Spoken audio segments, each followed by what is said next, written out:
click it. Doesn't open up, we'll just rely on stuff. There we go.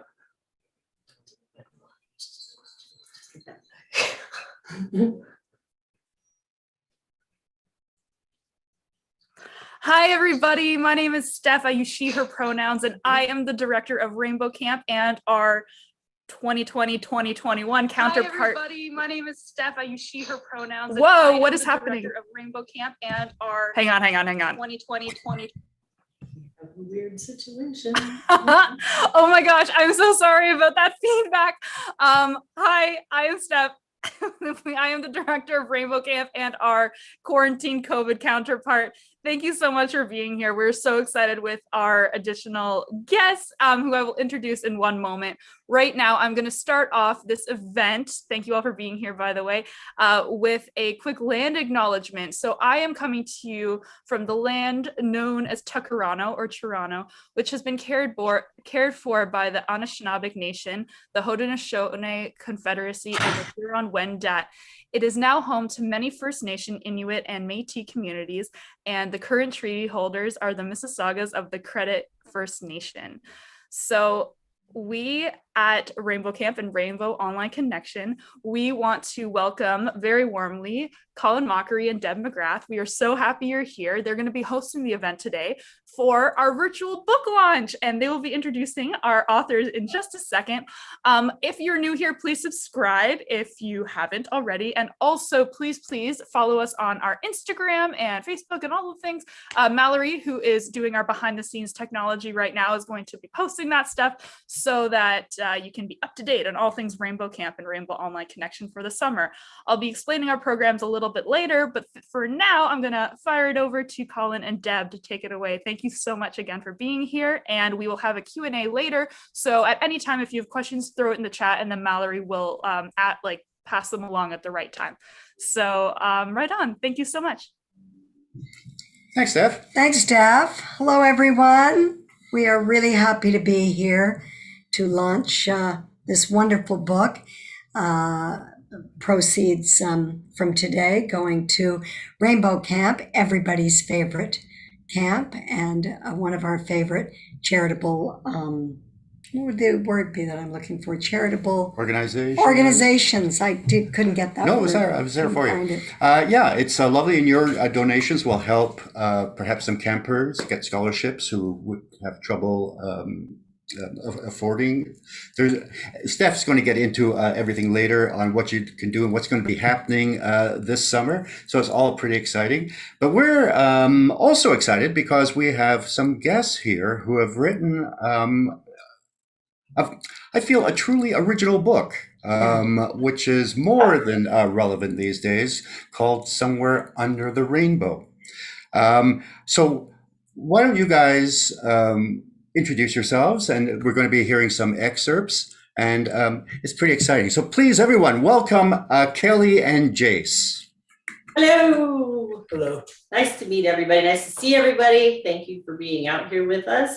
I don't know if the staff at Rainbow Camp are aware, we're actually going to be donating 50% of the proceeds of sales of the book from today through July 15th. To Rainbow Camp. So hopefully we are going to have a lot of traffic and enough people to make it a nice big fundraiser for them. It's such a great opportunity for kids who are 12 to 17 who are LGBTQ and who might need a place to go that's just camp, where they get to just go and be kids and make s'mores and do typical camp stuff and have a great time. This is Jayce. I'm Kelly, and our last name is Price, both of us. And we decided to write a book together because we have a story that we think is at least somewhat unique. In the autumn of 2018, I took a kid that I had only met one time, Jayce, that's the kid, out to lunch, and thinking that I would end up becoming an adult mentor for him, try to help him transition himself through college. And Jayce is transgender, and he needed to get through his physical and social transition period too, and figure out just how to navigate life as a trans guy.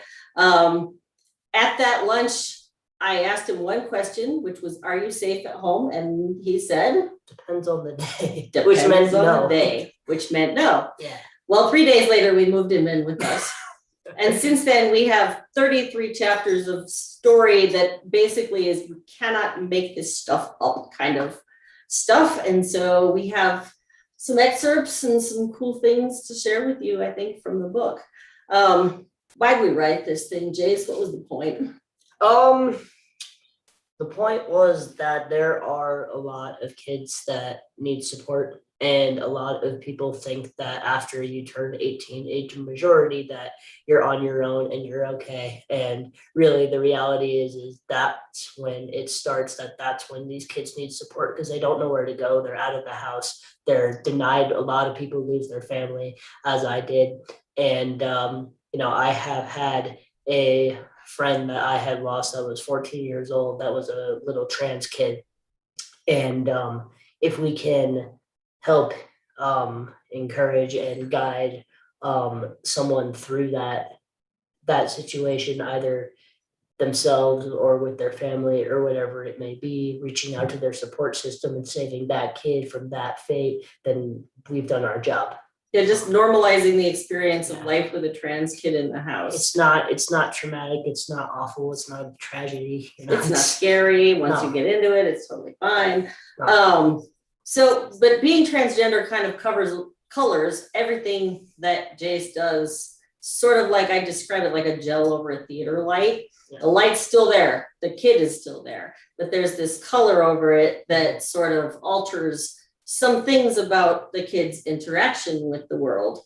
And so I have an excerpt for you guys that I selected that is about life as a trans kid trying to navigate something very simple, daily occurrence, taking a shower. Yeah. Yeah, because I didn't know this was going to be an issue, and it turned out to be one. One of the clinical aspects of being transgender is a lovely little thing called dysphoria. The word has an elegant sound, like the name of a Jane Austen heroine or a Victorian-era noblewoman, but you may rest assured the condition it describes is anything but pretty. The dictionary defines it as a profound feeling of unease or dissatisfaction. There are a variety of different types of dysphoria, several of which apply to a body-brain disconnection in which a person's identity does not match their body appearance or type. People with the condition literally feel as if they are living in the wrong body. They have a belief that some aspect of their body is incredibly flawed and that this needs to be dealt with by almost any method necessary in order to function. It causes serious anxiety, and it can lead to depression and even suicide if it gets bad enough. And that's my cat playing in a bag, sorry. Jayce's particular variant of this is known as gender dysphoria, and it is debilitating. Now, think about how you handle a shower. Assuming you do not have dysphoria, maybe you crank up some tunes and sing along. Hopefully you use some soap and some shampoo and clean hot water, and probably you strip off and you walk to the shower past a mirror in your bathroom without a second thought. Yeah. And your mind wanders sort of peacefully as you stand in your cloud of fragrant steam. Once your ablutions are complete, you step out, towel off, and start screwing around with the things you do to make yourself look and feel more like you. Hairstyling, skincare, maybe makeup if you're going out, whatever. Eventually, most of us take a last look in the mirror and leave the bathroom and get on with other aspects of life. This is not the case for somebody with gender dysphoria. A glance at themselves in the mirror can trigger all kinds of emotional pain. Having to wash themselves theoretically involves having to touch their own bodies in intimate and hopefully cleansing ways. They are absolutely exhausted after a shower, which should be a pleasant, soothing sort of experience. Some kids with gender dysphoria are literally distressed to the point of incontinence because they perceive the body that they live in is not me. So Jayce went and took a shower, and then Caden went and took a shower, and later that night, Caden came to me and said, "Mom, we can't do that again." And I had no clue what he was talking about, but he can be sophisticated. So he did an eye roll at me and said, "Mom, dysphoria." the light dawned at last, and I thought, holy crap, Price, you've had the responsibility for caring for this kid for less than a week, and already you managed to force him into exacerbating his mental distress. Way to go. So the next day I cornered him and said, Jayce, we need to talk. I owe you an apology for last night, and we need to try to figure out some stuff. And he looked at me like I'd grown a third eye, and he went, huh? And I said, I hadn't even thought about the dysphoria triggering effects of a normal shower, and that we could figure out some ways to make this easier. That conversation kind of blew his mind. Wow, he said, I hate it. I always have, but I'll try. And meanwhile, my brain was ticking over trying to come up with concrete, painless things we could do to make the process easier for Jayce and get me out of the cloud of teenage funk wafting over my house. So here's Price's first actual piece of guidance. The transgender teen boy, the shower plan. Cover up the mirror. If you're feeling ambitious or you have multiple people using the same bathroom who might need the mirror, you could make one of those little curtains that draws to close, or the mirror, kind of like the one that Sirius Black's house that they used to stop the portrait of his mother from screaming at everyone. If you're feeling cheap and you just need a quick solution, you stick a garbage bag, opaque and black naturally, over it, slap some painter's tape you find in the garage on it. In our house, Caden and Jayce are the ones that use that particular bathroom, and it's totally painless to just leave the trash bag over it because neither of them cares about the mirror. Plus, it will act as a nice accent if we ever decide to sell the place, so I think we'll just leave it up. 2, darkness is your friend. Really, this one seemed totally logical once I thought about it a little bit. How often have you heard women complaining about terrible lighting in bathrooms and how it seems to throw all their perceived body flaws into sharp relief? We look in the mirror and go, this lighting is so harsh. It really brings out my stretch marks, extra nose, whatever. A kid with dysphoria goes, this lighting is so harsh. It really brings out my, what is that? That's not me, help. If there's a room in the house that should have dimmer switches installed in it, the bathroom really is that room. Suppose this is another case of if you're feeling ambitious, because you can install dimmer switches in there, but we've gone for the highly economical, just leave the light off and shower after sunset method. The Axe thing. All right, I'm not a big fan of cologne or perfume or any such thing on guys. I think they generally smell weird wearing those things.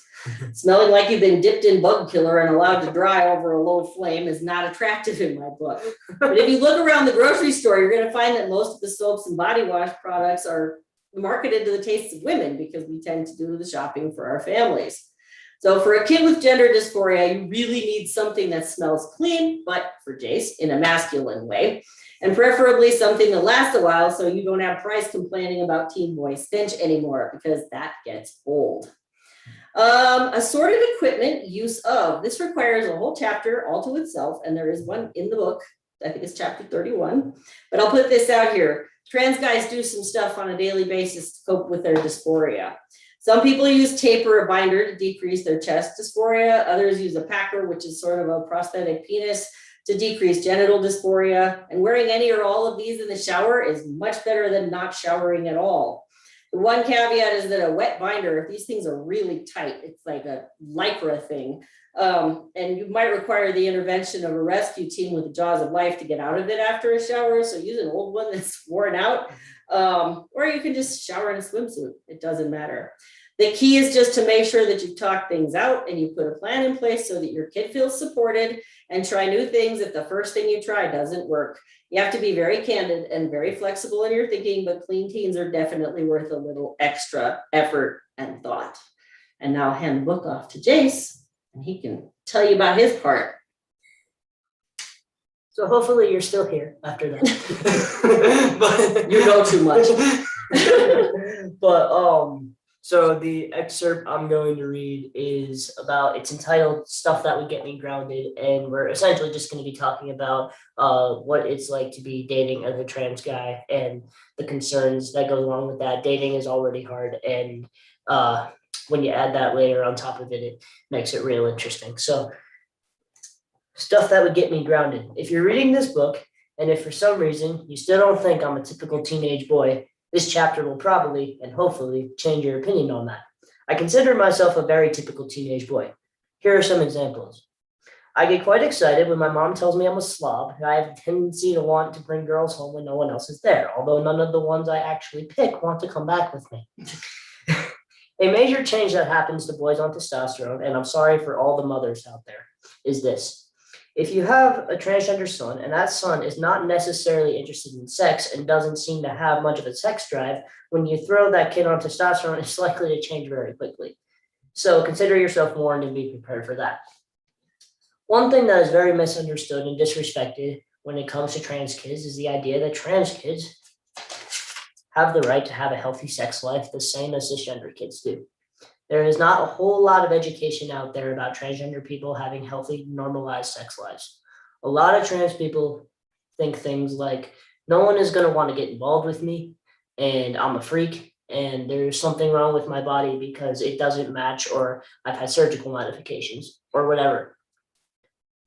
That is one thing that was told to me by my former mother, the idea that I'm going to be depriving some girl of a sexual experience with a real guy.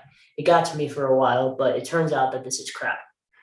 Like my mom wrote in the book, it's not really about anatomy or how a person is born. Your greatest asset for sexual activity is your brain. That's where the fun and creativity and spontaneity come from. Worrying about your anatomy is really pointless because, believe it or not, a lot of people out there are going to be pretty generally open-minded. Whoever my partner is, they're going to need to understand that I'm trans and I have trauma. For me and pretty much every other trans person out there, that's going to be something that's entirely acceptable. From my experience, when you're trans, dating is terrifying. Connecting with people romantically is already hard, and then adding being trans on top of it just makes it worse. In the game room at school, I would always hear all these bullshit stories from guys about how they were hooking up with people. It's so easy and just naturally happens, and girls just come to them. You ask out an incredibly hot girl and she goes out with you and you end up married, and that's all there is to it. I'm here to tell you that is absolute crap. It doesn't help that at that time, I was absolutely clueless about whether or not someone was flirting with me. This is a true story. In the winter of 2018, I attended a Grace and Chance concert in Denver. My date for the evening was my mom. The concert was at this dive bar in Denver, and mom decided it was a bad idea to send her trans kid to a dive bar alone, so off we went. We had meet and greet tickets, and after the show, we were standing around to meet Grayson. My mom stepped out of the restroom, and I got to talking to a group of girls. I was especially connecting with a girl named Rachel. She was cute and nice, and she scored major points with my mom by asking her if she was my sister. First person that had ever done this. And now, we kept talking, and then we got to meet Grayson. When my mom introduced herself to him, she said, "Hey, Grayson, my name is Mom." And he said, "Oh, whoops, sorry about all the cursing." And then we left. As we were walking to the car, my mom said to me, "Hey, doofus, when a girl talks to you, when a cute girl talks to you, you're supposed to get her number." She didn't like me. I said, "Yes, she definitely did," said my mom. So I was kicking myself for not getting her number. The next day, I decided to get in contact with her again. I knew her name, her age, what college she went to. I also knew that she followed Grayson on Instagram, which was how I knew that she knew about the VIP meet and greet. So I searched for her name under his followers, messaged her, and said, "Hey, I was stupid last night," and got her number. Unfortunately, she has a boyfriend now. That's our pieces that we have chosen for you today, and we'll hand it back over to Steph. But yes, my dating life did get better after that, but that was a learning experience. Thank you so much for reading those beautiful parts of your book. I think that we have a lot of campers in our community, and hopefully people who watch it again can relate to a lot of your stories. So I think you're doing really profound work. Thank you so much. So before we get to what everybody's here for, which is the more interesting talking about the book and asking your questions about their experience, adopting a, teenager, and there's a lot of just parenting questions I'm sure a lot of people have as well. Or if you're, a trans teenager and you have questions for Jayce, that's cool too.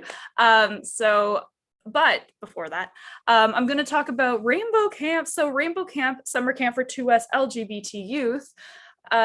During COVID, of course, we could not run in person, so we evolved into Rainbow Online Connection for last summer. It went so well that this summer we're ramping it up, meaning not only do we have week-long immersive, safe digital experiences for you to connect with each other, but we are also sending out a rock box which is what we're calling a box full of swag and all the stuff you're going to need for the activities that week. One week we're building a ukulele, another week where, you know, they're building like gamer dice. There's a lot of really cool bigger crafts that you can do, and also smaller ones, handouts, other smaller things that you're going to need for the activities that week. All of the weeks have different themes, and we don't want money to be a reason that anybody cannot go to camp. So even though it's online, we still have fees, of course, but we also have very generous donations from, you know, donors like yourselves. If you're watching, if you're able to, please donate. Mallory will post the link below, so that money is not a limit for kids who need our programming. In a world where they have very few choices, we like to feel that we are helping empower transgender youth like Jayce to give them choices of what kind of fun, connective spaces they can take part in right now. In a way, COVID brought possibility for us. So we see how there are kids all over the world connecting through our online programming, and it's got a lot of potential. So we've got 8 weeks that you can choose from this summer. We have older and younger age groups. Register for all of them if you can. And yeah, thank you so much. Mallory will also be posting the links to our website and everything. So if you want more information, feel free to hit us up on there. Right on. So I'm going to pass it over to Colin and Deb to host a little conversation with Kelly and Jayce. Thanks so much for listening. Thanks, Steph. Thanks, Steph. First of all, Kelly and Jayce, I love, and I don't mean this in a funny way, I love how open you are in this book. And I know, being parents of a transgender woman, that you almost have to be, both of you, to really understand what's happening. And you guys are just so amazing. I loved both the pieces you read, and to contribute some of the what's the word I'm looking for? I'm not sure. You know, I need more. when you sell a book, so proceeds Oh, there you go. to Rainbow Camp. Oh God, it's the simplest words that go, isn't it? Really, is so kind, and that's the idea.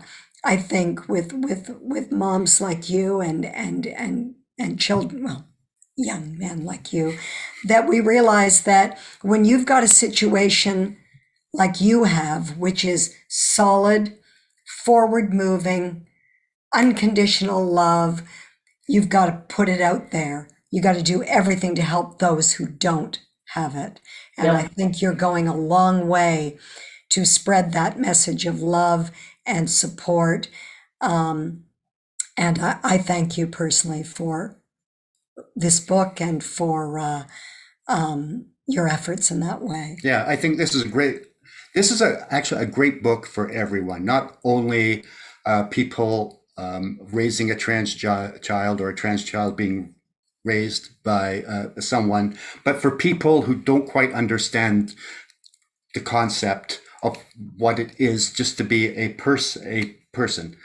And reading sort of the day-by-day experiences you talk about, something as simple as taking a shower, dating, you just realize Kelly is raising a kid. It's just a kid, and that's that's the message I love, and I wish it was the message everyone could get. But let's get to some of the. I don't even know where to start. First of all, Kelly, I think you're an amazing woman, just filled with so much love. I just want you met kind of through a mutual friend, right? At a like a party. Jason was a friend of Peter. Yes, we were at a graduation party of my best friend Peter Kennedy in 2018, and his dad had been connected with Kelly and the family for many years since decades. they went to grad school with my dad, so they were connected that way. And I thought it was any other day until I met my mother. Whoops. And you connected first with one of the kids, right?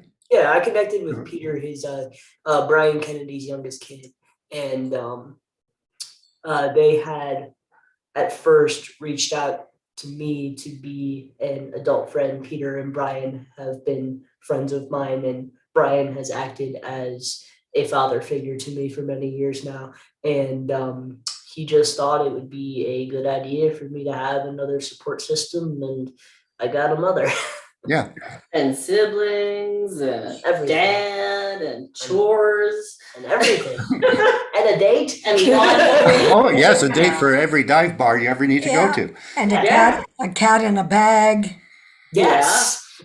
And so is that the restaurant, Noodles? Yeah.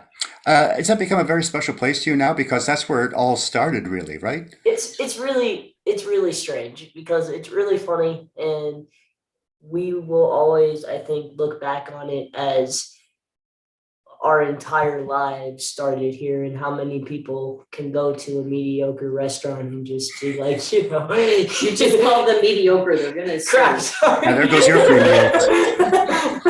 But, a fantastic restaurant.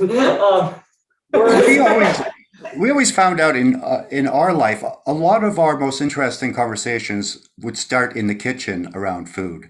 And I mean, when Kinley came out, that was a kitchen thing, wasn't it? Yeah. Yeah. Yeah. I don't know what it is about food. It either makes people more accepting or more truthful, but maybe people should eat Or more. you can pretend your mouth is full and you can't answer the question. Yeah, I think you have like stuff to do with your hands, Yeah. stuff to do with your mouth and your brain, so you can not have to do the I'm your psychiatrist and I'm Yes, going to ask you exactly. about your childhood kind of Exactly. conversation with somebody. Nobody wants to do that. No. I used to be like a very closed off person, and because I didn't have a safe space, and Right. I remember being very ashamed of where I came from, because I knew where I came from and I wasn't proud of it. And with this book, it's something I can be proud of, that look where I ended up from there. And that day at Noodles and Company, I ended up just opening a huge can of worms of how this is how awful my life is. And I didn't have any reservations around that, because for one, it was the truth, and I literally had nothing to lose. And so I had so many layers of stuff that was just so bad, that the stuff that my mom heard was bad, but it was just like casual. Tip of the almost. iceberg. It was just like tip of the iceberg. And Yeah. there was just so much more, and got my mom wondering what the hell else happened. And Yeah. Yeah. this is for how long did it take? Did it take a long time for you to feel safe enough to share with Kelly? And Kelly, what did you do to make Jayce feel more safe about opening up and feeling more confident being part of the family? I think I was gonna say that, like, we have a part in the book where we talk about moving the dang table up the stairs, and when we first move in. And I am a huge Friends fan, and we have always said that we, have the same brain, we share a brain. And I understood that she was my safe place when we ended up I said pivot, and she said shut up, and we were just on that same wavelength. And I understood that, like, this is someone that understands me and has my brain, and that, she had my best interest, that she wasn't obligated to do this. And Right. I had and I felt like she had my best interest, like I said, and I had trusted her pretty much immediately when I realized how alike we were. I'm also an RN, and I've been a nurse forever and ever. And when you're a nurse, you don't see people at their best. You see them in situations where they are covered with bodily fluids, and you are covered with bodily fluids. And when you have enough of those experiences, you get real straightforward about things that, you might not necessarily be comfortable discussing in regular, like, private conversation. Sure. But you can ask people very specific questions about, okay, so how are we going to help you cope with this shower dysphoria thing? Mhm. Or how are we going, you really should have gotten the girl's number, all of those kinds of things. The apparatus involved in being trans, the sexuality of the trans population, these are all things that for me are completely straightforward topics. They're just not scary. And so being able to put it out here in a book that might just possibly make it seem a little bit less scary for another family, another kid, another mom, you know, who can go, all right, well, we can laugh about this. This is kind of entertaining stuff. And if they can do it, we can do it. And so but we connected real fast over his need for safety and my ability to just put it out there. My dad was terrified, but yes. To that end, it sounds, you know, that people can understand you met and it moved forward like you were on a treadmill. Jayce, I would ask you, given that you didn't feel supported in your birth family, did you ever think this is too good to be true, something's going to go wrong? Or God, yes. yeah, so you weren't, because the way you tell it, it sounds like what we knew, and then I don't mean the little glitches, but I meant I'm going to be abandoned. They're not going to want me.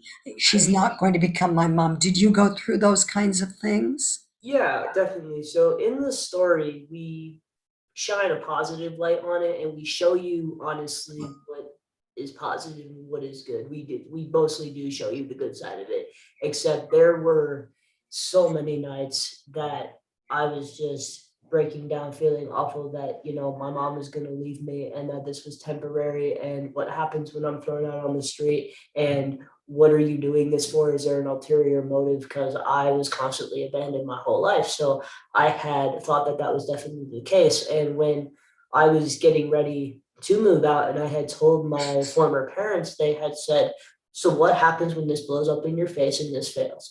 And I knew there was a possibility that it could, but I also knew that I had no other choice. So I just had to just jump and see what happens. And yeah, I was definitely scared, and I'll still say that I have days where I still can't believe where I ended up. Yeah.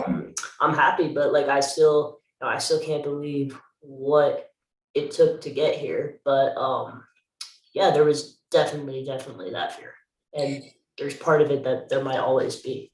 We used to tell him that the only way we could prove to him that we weren't going to hurt him and we weren't going to abandon him Was not to hurt him and not to abandon him. Yes. So like there needed to be time there, Yeah. and time where we behaved with integrity and treated him kindly and showed him the unconditional love that he needed. And that's exactly how we've handled it. But still, you know, almost 3 years later, he still has moments of, Yeah. I live on my own now. Am I still part of your family? I'm like, yeah.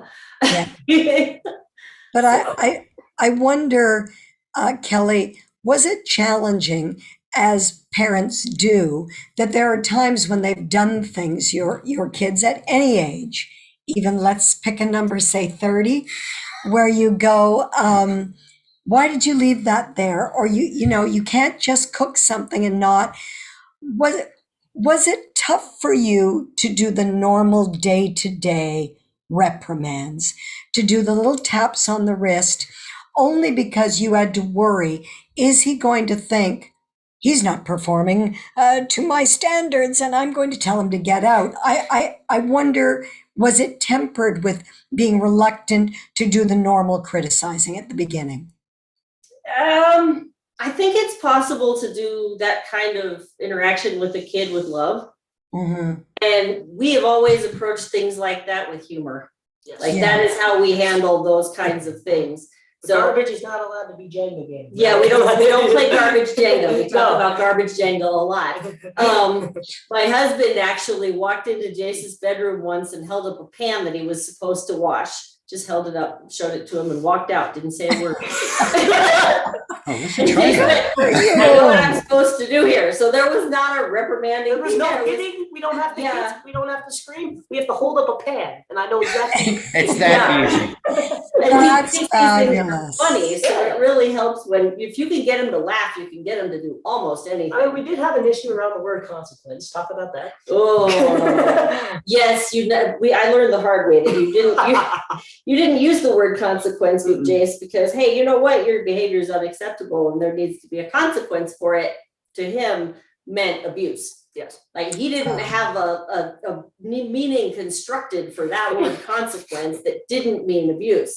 And so, we'd go, okay, you know what? You behaved badly today and I think you need to go clean up the basement. And he'd be just like, and what's my consequence? Just like flying in the basement. So I got to love to clean up the He was basement. pretty happy, yeah. Wow. Well, one of the great, I mean, there's so many great things about the book, but the humor that goes through it is just wonderful. And it's so important. Yes. I think in the last couple of years, we've seen how humor can help us get through perhaps the most horrific of times. Yeah, and it does. We had this thing with our daughter, and this is well known, so she won't mind. But, when she first came out and told us, I'm bi, then maybe I'm not bi, I'm gay. And then maybe it was back and forth, all the different steps. And then I'm trans. And she would always come to us first and say, can we sit down? I've got to talk to you. So one day she said, can we sit down? I've got to talk to you. Well, she'd been bi, she'd been gay, she'd been gay, she'd been bi, she'd been trans. And we looked at each other and said, dear God, she's killed someone. Because there was nothing left. There was nothing left. As far as gender, there was, now that I know more about it. But we have a really good question, two good questions so far in the chat. For Kelly, how did your other children respond to getting another sibling? My second, Jayce knows the answer. yeah, he does. My second, Kaden, who is now 18 and who is also trans, has always immediately said, can we adopt this one too? Yeah. When we add another kid. And we've had it happen a couple of times because we adopted Gabby and Mary. our daughter. Yeah, we adopted our daughter, Gabby, who at the time had significant special needs, a lot. She was on oxygen and she had all these developmental things, and thousands of hours of therapy were necessary for her. And she was completely accepted by Kaden from the beginning. Then in 2012, we got a phone call from social services saying, well, we need emergency placement for Gabby's baby sister. We went, you need what for who? And 6 hours later, they handed me a baby and They got Harry Potter. Yeah, they left without even making me sign anything. And Kaden said, can we adopt this one too? Yeah. And so, when Kaden found out about Jayce, he kind of took the lead for the other kids in the family by saying, when's he coming home? Like that was the question that he had, is when is he coming home? Then he got to know me. So then, like any other brother.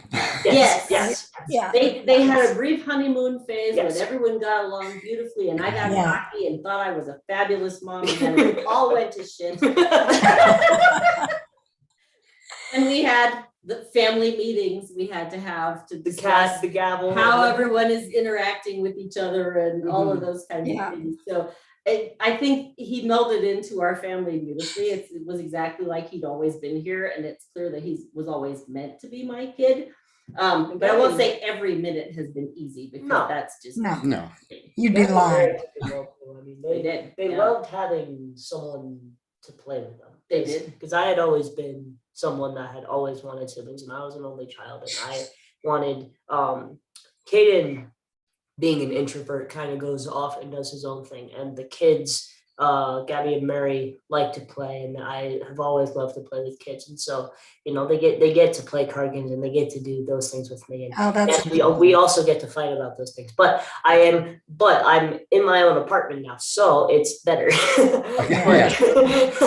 But yeah, I mean, it's just normal. It's just normal experiences, and But aside from like all the crap that we go through, like when I really look at it, I look at Gabby and Mary and Kaden, and there's nothing that makes me happier that I get to grow up with them and that they get to grow that's up with me. lovely.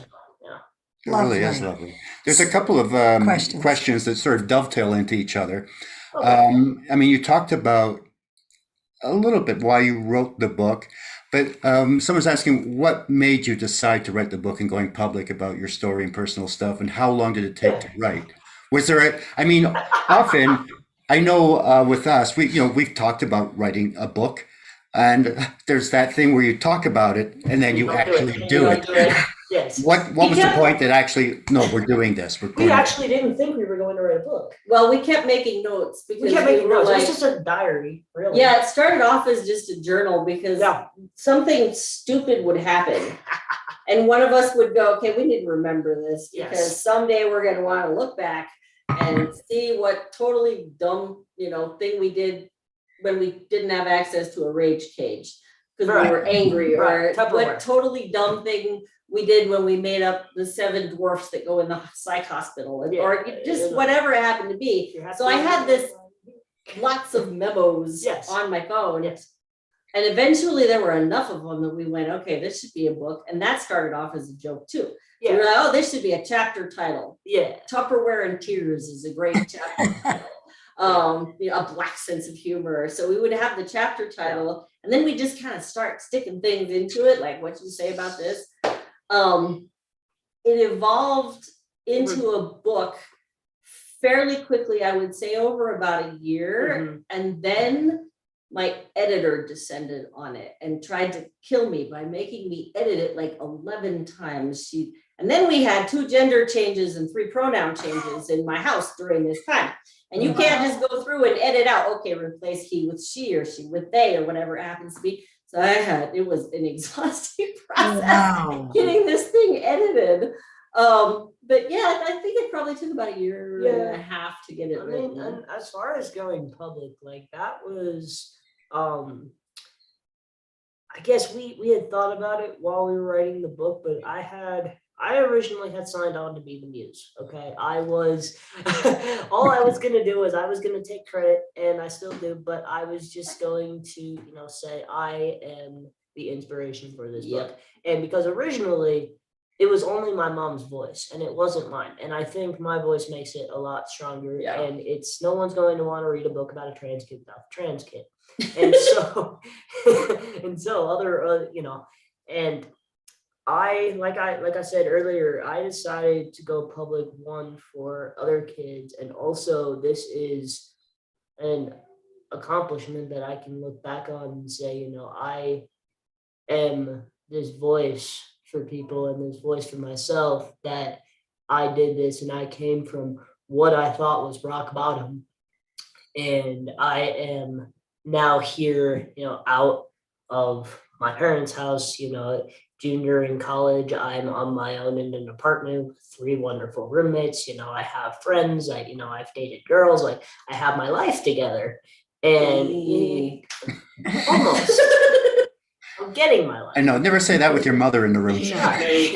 No, but really, like I've made progress with, and I think that's the main reason I decided to do it, was for myself and for other people. And I describe it as one of the greatest love stories I have ever heard of. It is unconditional love and support for, just kids being kids. And like we said in the book, I credit my dad forever for saying, are we moving the kids in together, repurposing the office? And what other person would have taken on an 18-year-old traumatized kid they knew nothing about and just thrown him into their family with 3 girls, so they thought at the time, and was a risk all on its own, and it turned out to be okay, but they didn't know that. And so that in itself, I credit him forever for that. We should give a shout out to your husband. Yeah, absolutely. Yes. He is pulled the wheel off the train and started. He did off the train. His love language does not involve a lot of talking, and it does not involve a lot of hugging. It involves action. Yes. And so he shows you that he cares about you and he loves you by showing you, literally that one question. Okay, so the right thing to do is obviously to get this kid out of that home and into our house. How are we going to do it? That was his. It scared me because he's hard to read. He's hard to read, but he does show that he cares with what he does. Action. Like, he has never once told me I deserve to be hurt, and he has never once not supported me when if it's right to support me, he does. And he'll go play frisbee with you. He will. Yeah. And it's not that buddy relationship that I had with my former dad, and that was kind of hard to adjust to. And sometimes I still miss that, but like I often say now, looking back almost 3 years later, that he is not the kind of father that I had pictured having, but he's exactly what I need. It's perfect. Just perfect. Yeah. There's a question here. Deb, Colin, and Kelly, what has been the biggest challenge in supporting your child? They're friends for me. Yeah. The thing about raising a trans kid is that at some point that kid is going to have a friend who is some version of LGBTQ who's going to get hurt. Yeah. They're either going to lose their home, they're going to start engaging in risky behaviors like substance abuse or self-harm. They're going to become suicidal. I mean, if you have a trans child who you love, you're going to be helping that kid patch up after losing someone they love, or you're going to end up, driving a kid that you don't even know to the crisis center so they can get some intervention because they're falling apart. For me, that's the hardest thing, is knowing how big the community is that's not supported, that just kids that are alone out there, and it kills me. It's like, that's the worst thing for me. I was unfortunately, one of the ones that it happened to at all. Yeah. Yeah. I don't know. The only challenge I would say we had is the safety issue. Just, don't want her to get clocked on the subway by some drunken pieces of what, and hassled. That's why when she went through this last procedure, we just sort of, our shoulders came down because she won't get clocked now. And that was always our only worry, is that someone would see her, figure out and abuse her or hurt her. So that was the only challenge we faced. Otherwise, we just went with it. I know it sounds... One of as challenges go, it's not... but the pronoun thing, because we had a son for 25 years, and then within a week we had to change all of that. It was hard because when we misgendered her, just felt like we had betrayed her, and it was every time we did it. And I have to say, I think it was more me. It was just like I shoved a dagger into my heart, because I could see in her eyes, even though the first couple of times she was more understanding, because we would say, you have to give us a little leeway, because we're certainly trying, but sometimes it's just going to slip out. But then it got to the point where, and now it's not an issue at all, but I do remember just that fear of hurting her, of being being one of the people who really supports her, and then misgendering and seemingly just destroying it. It was just a horrible feeling. Yeah. I tell people to practice with laundry, which sounds really stupid, but it works really well. When your kid changes name and pronouns, you're in your house just doing something as normal as folding laundry. I would literally stand there and say out loud, "These are Caden's pants. He needs to put his clothes away or he will be grounded." You would just do stuff like that. And you sound like an idiot, but you're doing it like one of You're those. retraining your brain. You're retraining your brain. Exactly. Yeah, because we had called her gone name for 25 years. We named her that. And you don't, when you're speaking to your child, think, what's their name? It just comes out. So that's a great idea, because it's an unconscious. I remember one day she was here, we were doing things. It was all she, her, she, her, she, her. She walked out the door. I said, "Love you," and used her old name. Yeah. And I honestly thought Colin was going to have to collect me in a bowl. I was just melted with woe. It was awful. Yeah. But she was also good about reminding us, but that's the problem. It hurts. That's the thing. Yeah. And I'll say, as someone who has been misgendered, like I was misgendered purposely by my former parents, that it's different when you screw up the pronouns and you say, oh, I'm sorry, and you apologize. And that's different because you let them know your intention. And also, if you screw up, don't make it a big deal. Don't say, oh my God, I'm so sorry, like blah, blah, blah. Just be like, I'm sorry. The correct pronoun is he. And it's different though when you call someone demeaning things such as it and that thing over there and they and possibly any name in the book, possibly not to call me he. And that's what my former parents did. They found every excuse not to call me what I was. And so there's out of like malicious intent, and then there's just out of like grief and forgetfulness.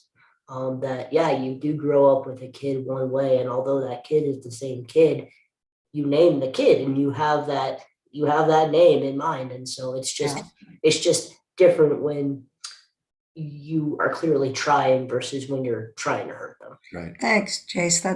Those are really good points. We have one last question, I It's think. a good one. For those who do not have trans kids, how can they help support trans youth? Great. Well, the easiest number one is Rainbow Camp. Yeah, Camp. Yeah. definitely give money to Rainbow Camp so that they have a place where they are represented and safe and they get s'mores. I think Any LGBTQ2S plus community centers in your neighborhood, go online, trans youth, support. In Canada, we have something called Covenant House, which is open to anyone, but needless to say, the bulk of the folks are from the LGBTQ2S plus community. We donate to them because these kids are looking for a place to sleep, because they've been kicked out or had to leave for fear of abuse. I'm trying to think of. I'm sure you have many organizations. Yeah, you must have. Yeah, we have a lot of different, Yeah. definitely donate to places. The other thing is just to help people see that it's just normal. It's just a variation on normal. They're still a child first. My second oldest, Kaden and I work for Easter Seals.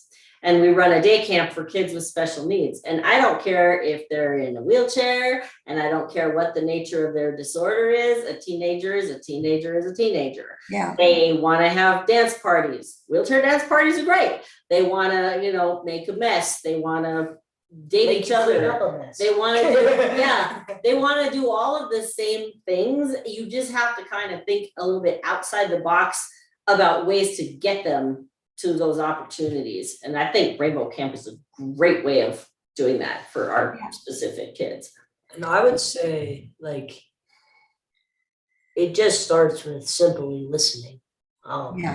It's a lot of people shy away from it because they don't understand. And there's a difference between people who don't understand and people that don't care to understand. I can't make you pick up our book and read it, but if you want an insight on how I live my life and how I just simply live my life as me, and you want an insight on what this is like, then by all means read it. And as my mom said, she described it to me as when someone tells you they're transgender or gay or whatever it is, they're inviting you to let them know who you really are. And that's a gift, and that's a privilege that you have. And I also think that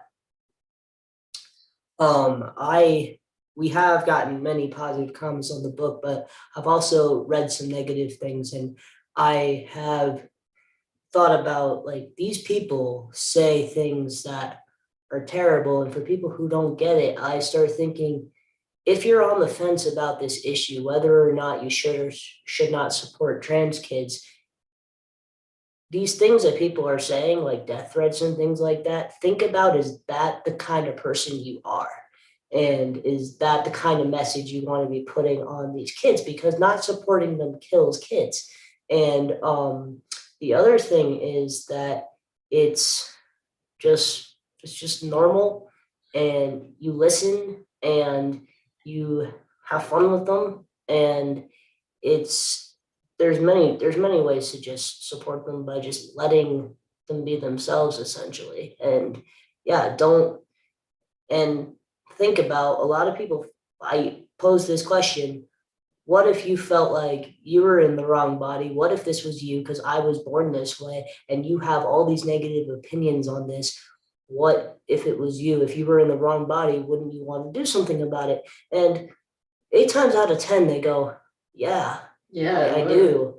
And, Yeah. they think, people who don't understand it think it's a choice, and they think you would have had a better life if you had just waited. And that's not true. So, and we can conceptualize it all we want, and we can, by having this conversation, that is how we start, by supporting trans kids, by just opening up this conversation. But really, you're not going to truly understand it unless you live that life. Yeah. True. And I've had people say to me, where are all these kids coming from? And I say, these kids have been here since the beginning of time. Yes. And they had to not live the life they wanted to live. They had to hide in the shadows. So what we should be doing, the fact that there are so many kids, where did they come from? Isn't that glorious? Yes, They it is. came out because they trusted us to embrace them. Yep. That's why. They're here because they hope they can be. And it's a wonderful thing. Kelly and Jayce, just Amazing. just marvelous. It's a great story. Everyone out there, immediately buy a copy of Somewhere Somewhere Under the Under. Do you have a copy somewhere, Yep. Kel? Thank you. Something Amazing. like this. So do we. Oh, blurry. Yay! But www.undertherainbowbook.com. Right. you're just a testament to what love and communication and listening can do, and it's so inspirational. It's a great primer on how to raise any kid. Any kid. Yes. So, That's and a good point. thank you for your support for Rainbow Camp, and just a real pleasure meeting you. Stephanie, what are you doing here? Just popped up. Hi. Thank you so much. That was such a lovely conversation. I loved listening to every word. Thank you so much for being open. Colin and Deb, and on behalf of Kinley, thank your family as well. And Kelly and Jayce, of course, thank you for opening up in your story. I think it is so profound. People think what we do is so special, right? I mean, but really what we do is create, with Rainbow Camp and Rock, we just create a platform for LGBT youth to support each other, and connection is the most important part. And so I think that for all of you being so open about your own stories, you help create the same thing. You create a space for other people to connect with you. So thank you for doing that. And I think it'll have a really profound impact on, anybody who's feeling a little alone, and, read your story. Hopefully you're kind of like a hug out, not virtually, I suppose, like, maybe through the book. Free mom hugs. Yeah, so that's really nice. Thank you everybody for watching. The links are below for donations, and they will always be live. So at any time you watch this in the future, you can feel free to download, to go follow the link and to donate. And also please buy the book. It's also available on Amazon, right? Yep. Yep. So nice and easy for everybody. Thank you so much. And that is so sweet that you're donating part of it to Rainbow Camp. That's really great. We're excited. Yes. We're excited. This is a very cool thing for us to get to do. So, Yes. yeah. Awesome. So thank you. Oh, go Nope. ahead. I was just going to say, Jayce, keep giving out those phone numbers. Keep getting those phone numbers. Listen to your mother. Listen to all mothers. And Kinley's mother. Listen to the mothers. Yeah. Sorry, Steph. No, thank you so much. That's awesome. And so thank you for everybody who watched today and spending a little time with us. And